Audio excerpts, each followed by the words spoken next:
Good afternoon, students, families, and supporters. We are so glad you are joining us for today's session on academic success resources at SBU. During this session, we have representation from the Finishing Four team and the Tutoring Center. To start off the session, we will hear a little bit from each of our panelists. From there, we will open the floor for your questions.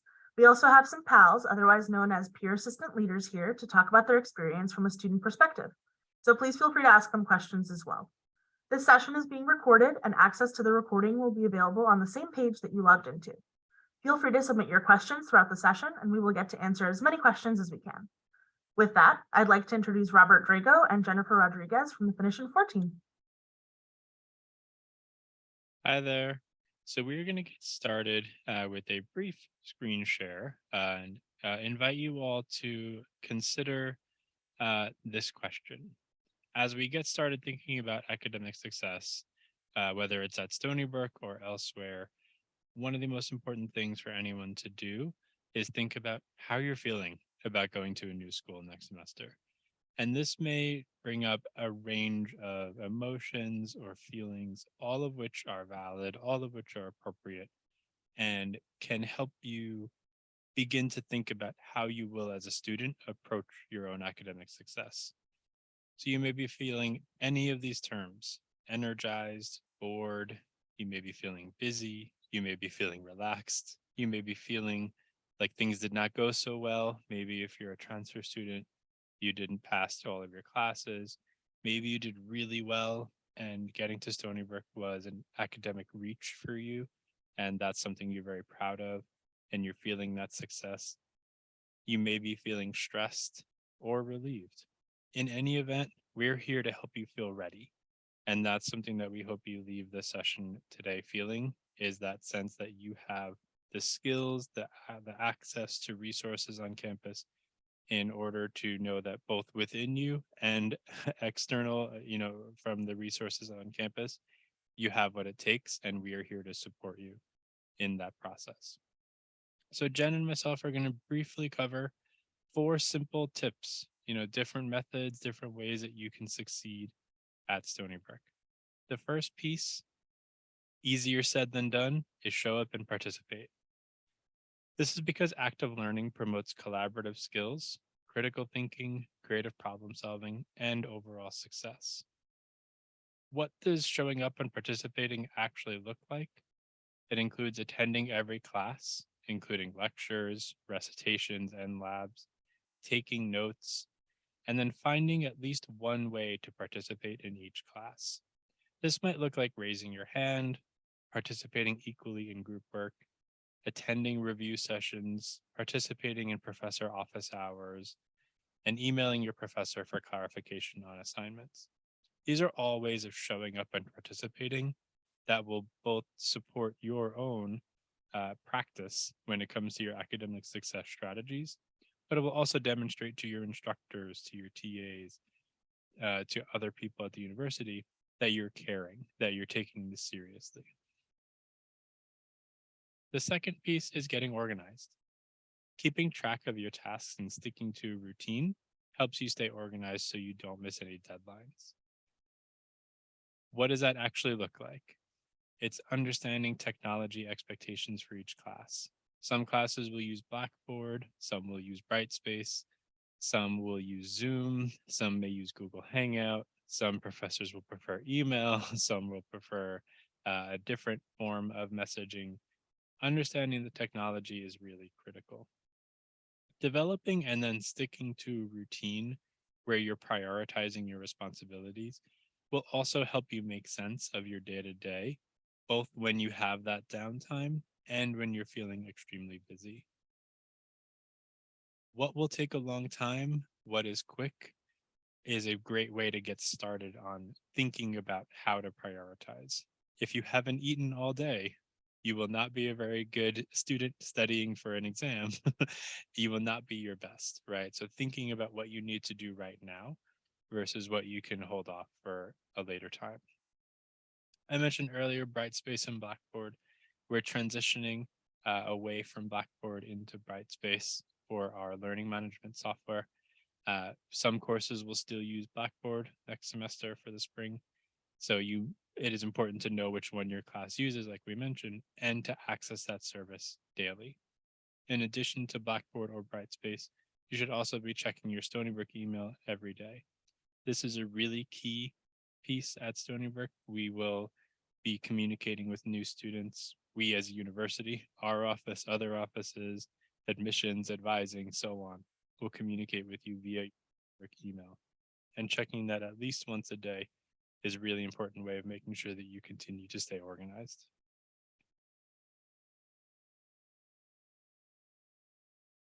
The third tip to be successful here at Stony Brook is to make sure that you're communicating with your professors and your instructors. Building and maintaining meaningful relationships with your instructors, we know, can positively impact your academic experience as well as your overall college experience here at Stony Brook. So as you're communicating with your instructors, it's helpful to keep your professors' communication preferences in mind. And a lot of this information you'll find on your syllabus. So for example, your professor might include their office hours, the best way to get in touch with them, whether it's before or after class, or maybe emailing them to schedule an appointment. It's helpful and important to be proactive in your communications, and make sure that you're contacting your professor about anything that may affect your performance in their class, whether it be, if you're unexpectedly absent from class, making sure you're communicating that to the professor, or if you need clarification on anything that you've learned in class, maybe you're struggling with something, want to get clarification about an assignment, or need some extra assistance, or just want to talk about how well the class is going.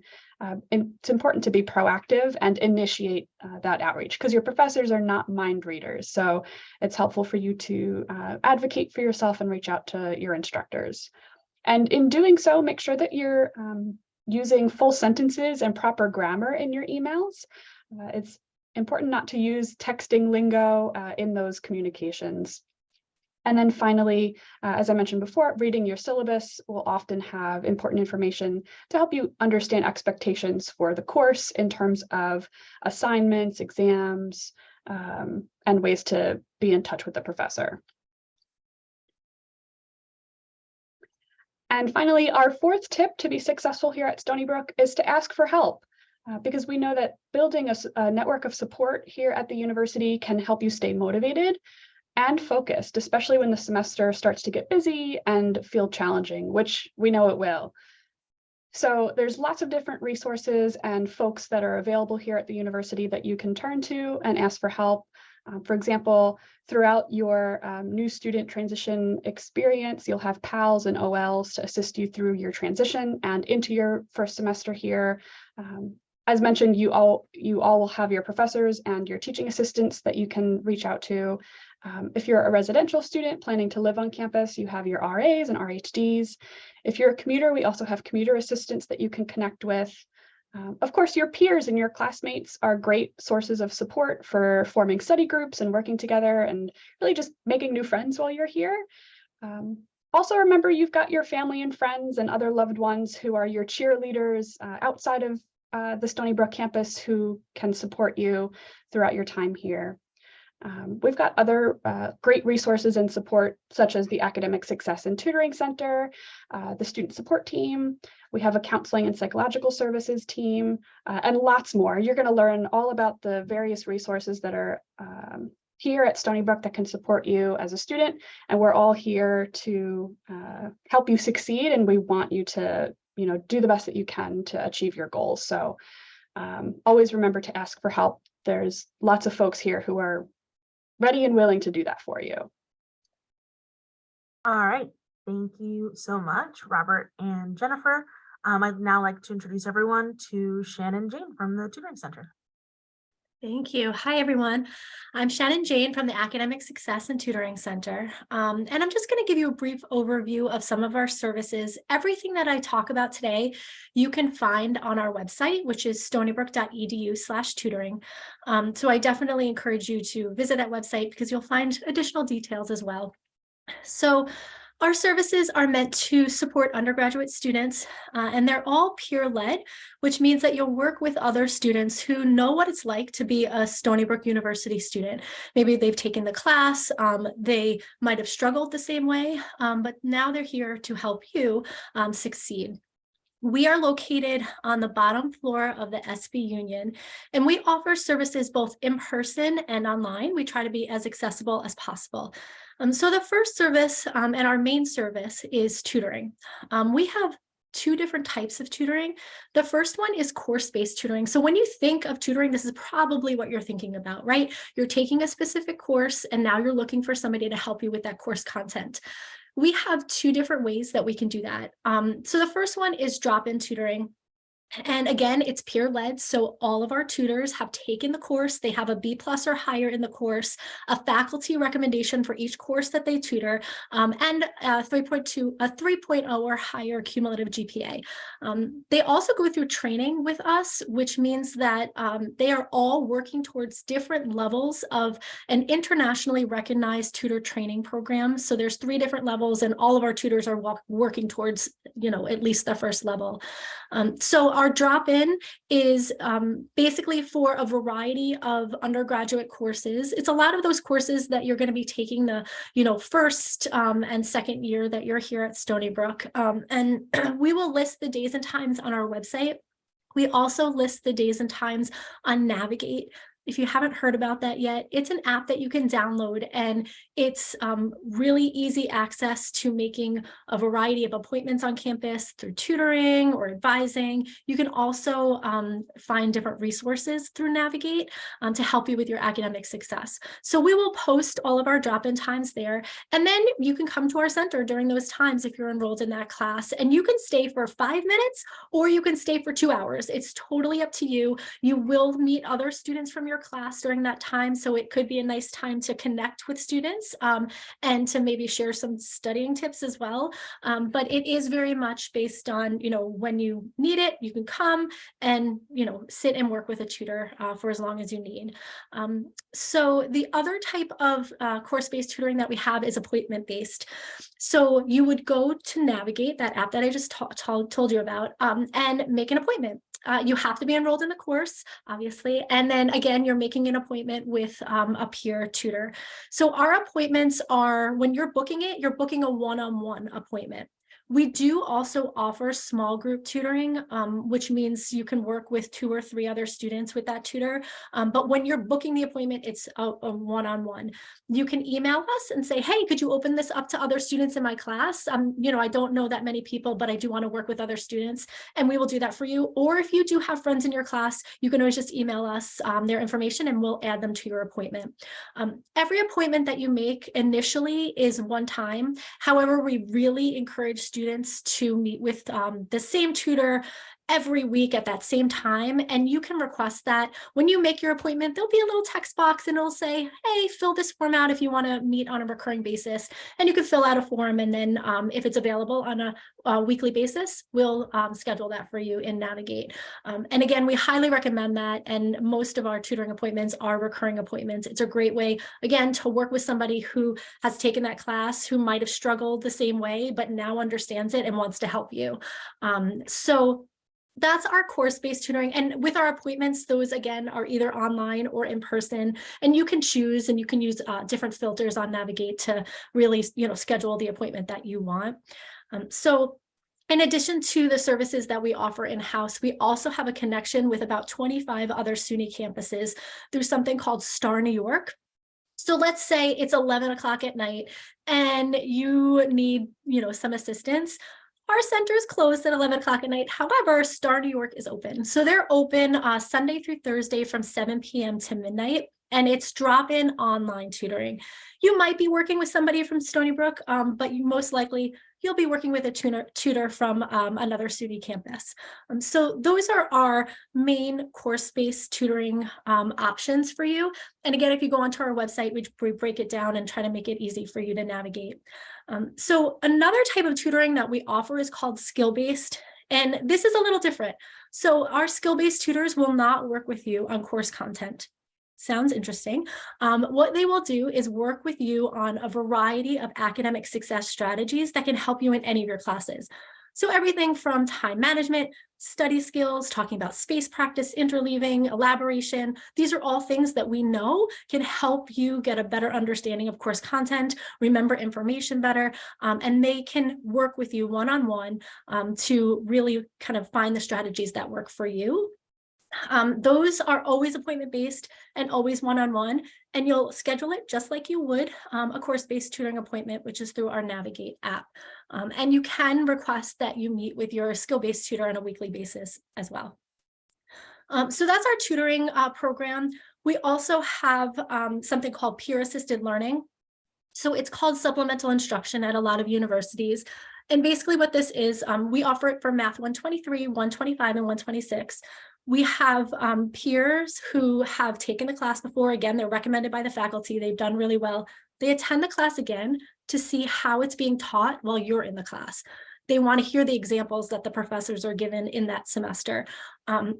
And then they create session plans and you can attend. It's on a voluntary basis and they will facilitate collaborative learning strategies. That's just a fancy way of saying they will help you work with your classmates in a fun way to get a deeper understanding of some of the difficult content that is being taught that semester. And they work with us and faculty from the department on a weekly basis to identify which topics they're going to be talking about and how they can help you, again, work with each other to understand it better. If you are enrolled in any of those classes, you'll hear about it through your professor. It'll be on your syllabus. And we also email all of the students in the class every week to let you know the topics that are going to be discussed that week. So that is, just a quick overview of our main services. Again, I really want you to go to our website and check out all of our services. But the most important thing, I think, is just understanding that we exist. We're here for you. All of our services are free. You don't have to pay anything. You just come and we want to help you. So I think that sometimes, especially now before the semester starts, you're kind of taking in all this information, but the most important thing is to remember that we exist and that we're here to help you. And then you can go to our website or you can stop by, again, bottom floor of the Union. You can call, you can email. We are here to help you. You just like Jen was saying before, you have to ask for help, but we're here when you ask.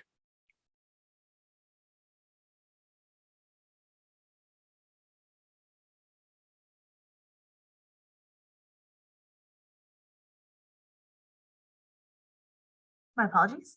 Thank you so much, Shannon. At this time, I'd love to open up the floor for questions to either our friends in the Tutoring Center or our friends in the Academic Success Office with Finishing 4. So if anyone has any questions, feel free to throw them into the chat or with the Q&A function. We'd be happy to answer any of your questions. I'll have my friend and pal, Katie, kick it off right now with a question. Yes, let me just make sure I have everything good to go. All right, so the first question that I have would be, is there a tutoring fee for tutoring at all? No, so everything is free. Our tutoring, even the partnership with the other SUNY campuses, everything is free. So when you log into Navigate and you make your tutoring appointments, you're entitled to, 3 course-based tutoring appointments a week and 1 skill-based tutoring appointment a week. Our drop-in, as often as you'd like to come. And, you can go on our website and we also have a list of other campus resources. A lot of them are supported by the academic departments, different help rooms and learning centers. Those are all free as well. Wonderful, thank you so much. And overall, from anybody, what's some advice that you would give to a student that is unsure about who they should reach out to if they're struggling in a class or just having a hard time in the semester in general?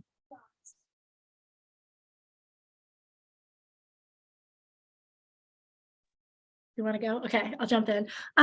So I think if you remember anything from this presentation is that there are a lot of people that you can ask.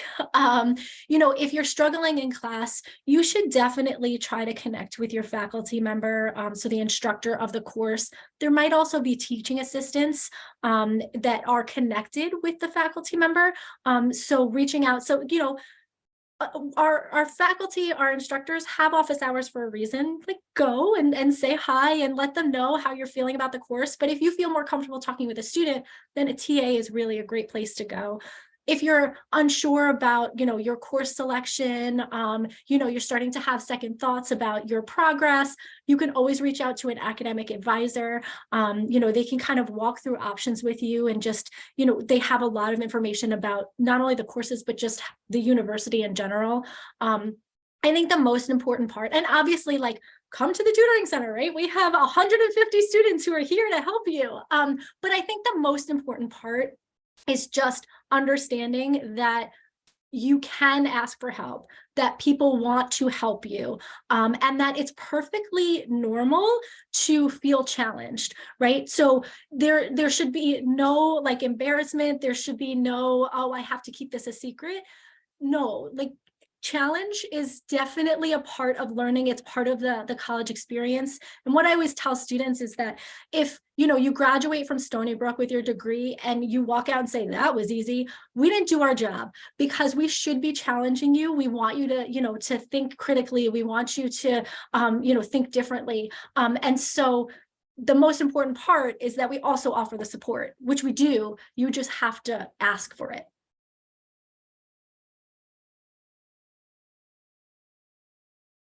Robert, You want Jen? to add anything to that?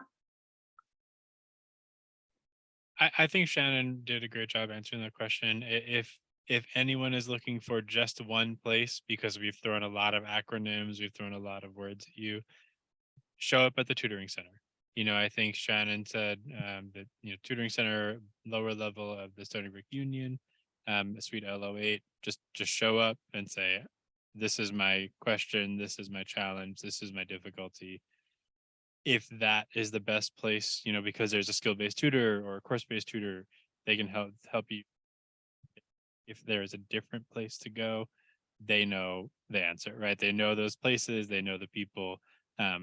Really just exactly what Shannon said. Making your question known is the most important thing to do. We'd love Katie or Gabby if you want to talk about what the PALs do for students during the semester as well in terms of academic success. I think for the most part during the semester, peer assistant leaders are kind of your guide to, if perhaps someone's watching the recording of this or they don't get a chance to watch this and they're really unsure about the resources that we have for academic success. We're kind of like, oh, this might be outdated, but we're like a 411 call that you can make, and we'll be like, okay, you can go here, you can go here, you can go here, where we kind of have all the resources in our head and we'll direct you where to go from there. As a student myself, like obviously I've struggled in classes in the past, and we can always be there for advice that we've from our own experiences as well. So if you've taken a course that maybe we've also taken in the past or that we know somebody has taken, we can always ask them from a student perspective what advice they might give, just because the student experience versus what the pro staff might experience on their end from like a tutoring standpoint might be a little bit different. But that's about it. Great, thank you so much. I'll throw out a question for both teams. What are some reasons that students would visit your office?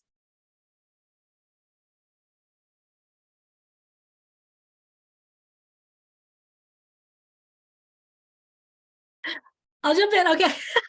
It's the who's going to go first. For us, obviously, if you're struggling in one of your classes, coming to the tutoring center, but a lot of our students, you don't have to be struggling to come to the Academic Success and Tutoring Center.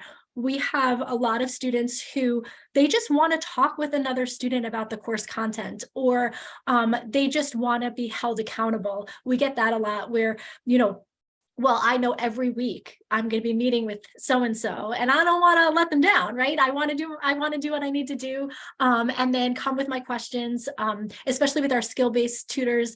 They work a lot with students on their time management and their organization. And again, trying new study strategies. So to have that accountability is always really nice, whether you're struggling or not. But I think for us too, we have a lot of students who are looking for a job. So we hire a lot of students. Again, we're completely peer run. So we have 150 students on staff each semester. So if you actually are doing well in a class and you're thinking, hey, I might want to have an on-campus job, it's really flexible. Again, you're working towards internationally recognized tutor training certification. And what's really great is that a lot of students say that it keeps some of the foundational material fresh in their mind. So as they move on to the higher level courses, they remember the foundational material. And then we have a lot of students who are going on to med school. So we have a lot of our tutors say that part of the MCATs, that they've been tutoring for so many semesters was a breeze for them because it's something that they've been doing for, semester upon a semester. So I think that there's a lot of reasons why students might come to us. And again, like Rob said, sometimes we just get students asking questions that maybe have nothing to do with tutoring, but we do know the resources. So a lot of times they'll come, just kind of pop in, ask a question, and then you'll see me running around the union sometimes actually with students. We're like, let me bring you here, just because we're familiar with the different resources in the building and on campus. Yeah, and the Finish in 4 office generally works similar to that in that respect, that we help students make connections to different offices and different resources on campus. The Finish in 4 team actually functions a little bit differently from a typical office on campus. We actually are the ones who are initiating contact with students. We do outreach, we send emails, we make phone calls to help students stay informed about academic deadlines, about academic success strategies, just generally ways that they can support their overall success. So you may occasionally get an email or two throughout the semester from our team. And if students ever need clarification about deadlines or academic policies or things like that, we can certainly provide assistance with that. But again, generally, our team is sort of the connection maker. We're going to make sure that you get directed to the right place, whether it's your academic advisor, your instructors, the tutoring center, the counseling center, whatever it may be. Great, thank you so much. We do have one question right now in the chat. I'll just have you answer it live, Shannon, if that's okay. So the question is this academic and tutoring center only for UG undergraduate students, or will they help graduate students too? Sure. So we are part of the Division of Undergraduate Education. So we do focus on supporting undergraduate students. However, if grad students are enrolled in an undergraduate class that we support, so sometimes we have postbac students, sometimes we have grad students who need to fulfill some requirements before moving on to their graduate level coursework. If you're enrolled in one of the undergraduate classes that we're offering tutoring for, then you can use our services, you can come to tutoring, but in terms of like the courses that we support, they are all undergraduate courses, and even our skill-based tutors, because it's a peer-led service, it's undergraduate students helping undergraduate students, so they wouldn't necessarily know some of the challenges of a graduate student to be able to help with that type of work. Great, thank you so much. Does anyone else have any other questions that they want to throw out there before we end our session? Okay. With that, thank you so much again to, got another one. Does the university have health advisors? Yes, they do. For pre-health advising, yes, we have health advisors, as well as pre-law. There are special advisors for that. If you are interested in pre-health, you will have multiple advisors. You'll be able to go to your undergraduate advisor, your major advisor, as well as your pre-health advisor to talk about your future aspirations in the health field. Any other questions? I would say for general academic success, I'm sure you'll hear this in your calls with your advisors when you register for classes. Make sure you're meeting with them at least once a semester if possible, just to make sure you're on track. The Finish in 4 team does a really great job of making sure you're on track by sending you email reminders. You can also go to your advisors as well, and they'll be able to help you too. And I can just say for the pre-health question, you can visit stonybrook.edu/pre-health for more information about those services. All right, and I will finish us out by answering our last question. Thank you so much again to Robert, Jennifer, and Shannon for being here with us today, and thank you all for joining us for the session. If you want to go back and watch the session, it'll be available on our YouTube page, which is at SBU NSTP, which is New Student and Transition Programs. So we will send out that link, but it is SBU NSTP to view the recording of this video. It'll take about 24 to 48 hours for it to go up, but that's where you can see it. All right. Have a great afternoon, everyone, and thank you again for joining us.